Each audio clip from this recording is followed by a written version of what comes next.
ಎಲ್ರಿಗೂ ನಮಸ್ಕಾರ. ನಾನು ನಿಮ್ಮ ರೂಪಾ ಕುಮಾರ್. ಇವತ್ತಿನ ಸ್ಪೆಷಲ್ಲು ಸಿಹಿ ಗೆಣಸಿನ ಹೋಳಿಗೆ. ಸಂಕ್ರಾಂತಿ ಬಂತು ಅಂದರೆ ಎಲ್ಲ ಕಡೆ ಸಿಹಿ ಗೆಣಸನ್ನು ಹೆಚ್ಚಾಗಿ ಬೆಳೀತಾರೆ.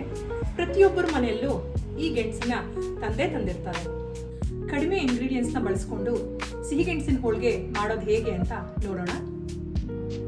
ಬೇಯಿಸಿಟ್ಕೊಂಡಿರುವಂಥ ಸಿಹಿಗೆಣಸು, ತುರಿದಿಟ್ಕೊಂಡಿರುವಂತಹ ತೆಂಗಿನಕಾಯಿ, ಬೆಲ್ಲ, ಏಲಕ್ಕಿ ಪುಡಿ, ಉಪ್ಪು, ಎಣ್ಣೆ, ಅರಿಶಿಣ, ಮೈದಾ ಹಿಟ್ಟು, ನೀವು ಬೇಕಾದರೆ ಗೋಧಿ ಹಿಟ್ಟನ್ನು ಬಳಸ್ಕೊಂಡು ಕಣಕ ಮಾಡ್ಕೋಬೋದು.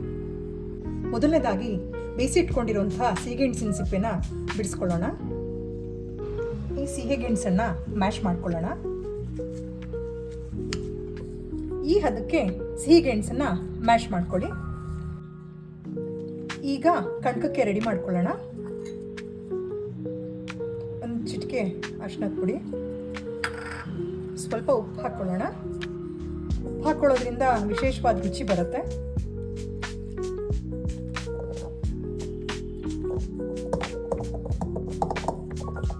ಸ್ವಲ್ಪ ಎಣ್ಣೆ ಹಾಕ್ಕೊಳ್ಳೋಣ.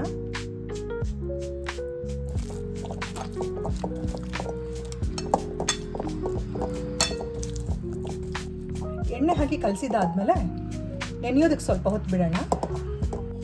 ಇದು ನೆನೆಯೋಷ್ಟರಲ್ಲಿ ಹೂರ್ಣಕ್ಕೆ ರೆಡಿ ಮಾಡ್ಕೊಳ್ಳೋಣ. ಪ್ಯಾನ್ಗೆ ಸ್ವಲ್ಪ ನೀರು ಹಾಕ್ಕೊಳ್ಳೋಣ. ಪುಡಿ ಮಾಡಿಟ್ಕೊಂಡಿರುವಂತಹ ಬೆಲ್ಲನ ಹಾಕ್ತಾ ಇದ್ದೀನಿ.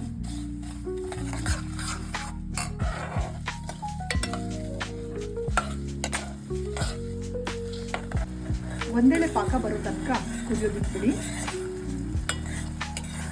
ಈ ಪಾಕಕ್ಕೆ ಕೊಬ್ಬರಿನ ಆ್ಯಡ್ ಮಾಡ್ಕೊಳ್ಳೋಣ.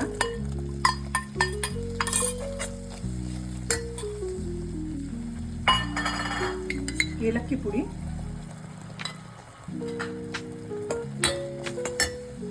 ಮ್ಯಾಶ್ ಮಾಡಿಟ್ಕೊಂಡಿರುವಂಥ ಸಿಹಿಗೆಣಸನ್ನ ಆ್ಯಡ್ ಮಾಡ್ಕೊಳ್ತಾ ಇದ್ದೀನಿ.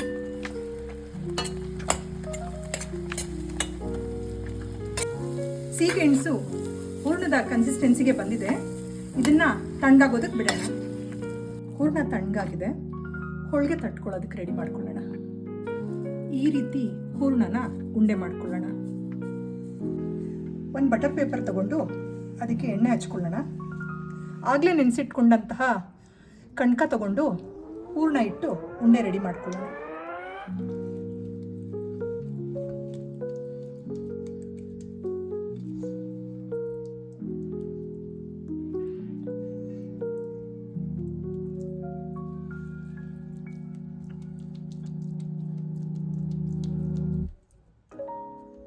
ಈ ರೀತಿ ಇಟ್ಟು ಇನ್ನೊಂದು ಬಟರ್ ಪೇಪರ್ ತಗೊಂಡು ಅದ್ರ ಮೇಲಿಟ್ಟು ತಟ್ಟಕ್ಕೆ ಶುರು ಮಾಡೋಣ.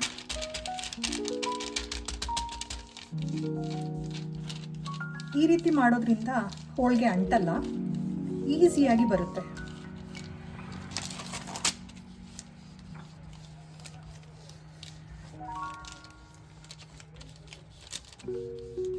ನಮಗೆ ಎಷ್ಟು ತೆಳ್ಳಕ್ಕೆ ಬೇಕೋ ಅಷ್ಟು ತೆಳ್ಳಕ್ಕೆ ನಾವು ತಟ್ಕೋಬೋದು.